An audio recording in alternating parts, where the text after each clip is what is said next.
ನಮ್ಮ ಅರಸೀಕೆರೆಯಲ್ಲಿ ಇರತಕ್ಕಂತ ಈ ನಿಗೂಢ ಕ್ಷೇತ್ರ ನಿಮ್ಗೆ ಗೊತ್ತಾ? ನಮಸ್ಕಾರ ಕರ್ನಾಟಕ. ಬೆಟ್ಟಗಳ ತಪ್ಪಲಿನಲ್ಲಿ ವಿರಾಜಮಾನವಾಗಿ ರಾರಾಜಿಸುತ್ತಿರುವ ದಟ್ಟವಾದ ಅರಣ್ಯಗಳ ಮಧ್ಯ ಶಾಂತಿ ಮತ್ತೆ ಶಕ್ತಿಯ ಪ್ರತೀಕಾರವಾಗಿರುವ ನಾಗಪುರಿಯ ಸರದಾರ ಶ್ರೀ ಶಂಕರೇಶ್ವರ ಸ್ವಾಮಿಯವರ ಸನ್ನಿಧಿಯತ್ತ ಇವತ್ತು ನಮ್ಮ ಪಯಣ ಸಾಗಿತ್ತು. ಇಷ್ಟು ವರ್ಷ ನಾವು ಅರಸೀಕೆರೆಯಲ್ಲಿದ್ರು ಸಹ ಈ ಕ್ಷೇತ್ರಕ್ಕೆ ಹೋಗಿದ್ದು ಇದೇ ಮೊದಲನೇ ಬಾರಿಗೆ. ಏನಿಲ್ಲ ಅಂದ್ರೂ 4 ರಿಂದ 5 ಕಿಲೋಮೀಟರ್ ಕಾಲ್ನಡಿಗೆಯ ಪಯಣ ನಮ್ದಾಗಿತ್ತು. ಈ ಸುಡೋ ಬಿಸಿಲಲ್ಲಿ ಬಳಲಿ ಬೆಂಡಾಗಿದ್ದ ನಮ್ಗೆ ಕೊನೆಗೂ ಸಿಕ್ಕಿದ್ದೆ ಶಂಕರೇಶ್ವರನ ಸನ್ನಿಧಿ. ಅಲ್ಲಿಯೇ ಇದ್ದಂತಹ ದೊಣೆಯಲ್ಲಿ ಕೈ ಕಾಲುಗಳನ್ನು ತೊಳೆದು ಜಗದೊಡೆಯನ ದರ್ಶನಕ್ಕೆ ಹೊರಟ್ವಿ. ಅದಕ್ಕೂ ಮುನ್ನ ಈ ದೇವಾಲಯದ ವಿಶೇಷತೆಗಳನ್ನು ನೋಡ್ಕೊಂಬರೋಣ ಬನ್ನಿ.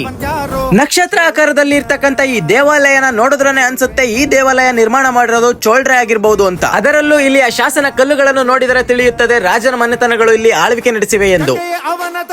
ಆಗಿನ ಕಾಲದಲ್ಲಿ ಇಷ್ಟು ದೊಡ್ಡ ದೇವಾಲಯ ಈ ಜಾಗದಲ್ಲಿ ನಿರ್ಮಾಣ ಮಾಡಿರೋದು ನಿಜವಾಗ್ಲೂ ನಮ್ಗೆಲ್ರಿಗೂ ಹೆಮ್ಮೆಯ ವಿಷಯ ಅಂತಾನೆ ಹೇಳ್ಬಹುದು. ದೂರದಿಂದ ದಣಿದು ಬಂದಿದ್ದ ಈ ದೇಹ ಈ ದೇವಾಲಯ ಕಂಡ ಕ್ಷಣ ನೀರೇ ಕುಡಿಯದೆ ತಂಪಾಗೋಯಿತು. ತದನಂತರ ಭಗವಂತನ ದರ್ಶನ ಮುಗಿಸಿ ಊರಿನ ಕಡೆ ಪಯಣ ಶುರು ಮಾಡಬೇಕಾಗಿತ್ತು. ಆದ್ರೆ ವಾರದ 4-5 ದಿನಗಳಲ್ಲಿ ಹೆಚ್ಚಾಗಿ ಯಾರು ಓಡಾಡದ ಈ ಕ್ಷೇತ್ರದಲ್ಲಿ ಅಕ್ಕಪಕ್ಕದ ಒಂದು ಹಳ್ಳಿಯ ಗ್ರಾಮಸ್ಥರು 101 ಎಡೆ ಪೂಜೆ ಮಾಡಿಸಲು ಬಂದಿದ್ರು. ಅವರ ಜೊತೆ ಕೈ ಜೋಡಿಸಿ ಅವರ ಅಡುಗೆ ತಯಾರಿಗೆ ನಾವು ಸ್ವಲ್ಪ ಸಹಕರಿಸಿ ಅದ್ಭುತವಾದಂತಹ ಮುದ್ದೆ ಊಟ ಮಾಡಿ ಊರಿನ ಕಡೆ ಪಯಣನ ಶುರು ಮಾಡಿದ್ವಿ. ಮುಂದಿನ ವಿಡಿಯೋಗಳಲ್ಲಿ ಇದ್ರ ಬಗ್ಗೆ ಇನ್ನ ಮಾಹಿತಿಗಳನ್ನ ತಿಳಿಸ್ತೀನಿ. ಇದೇ ರೀತಿ ವಿಡಿಯೋಗಳಿಗಾಗಿ ನಮ್ಮ ಅಕೌಂಟ್ ನ ಫಾಲೋ ಮಾಡಿ. ಎಲ್ರಿಗೂ ಸಹ ತುಂಬು ಹೃದಯದ ಧನ್ಯವಾದಗಳು.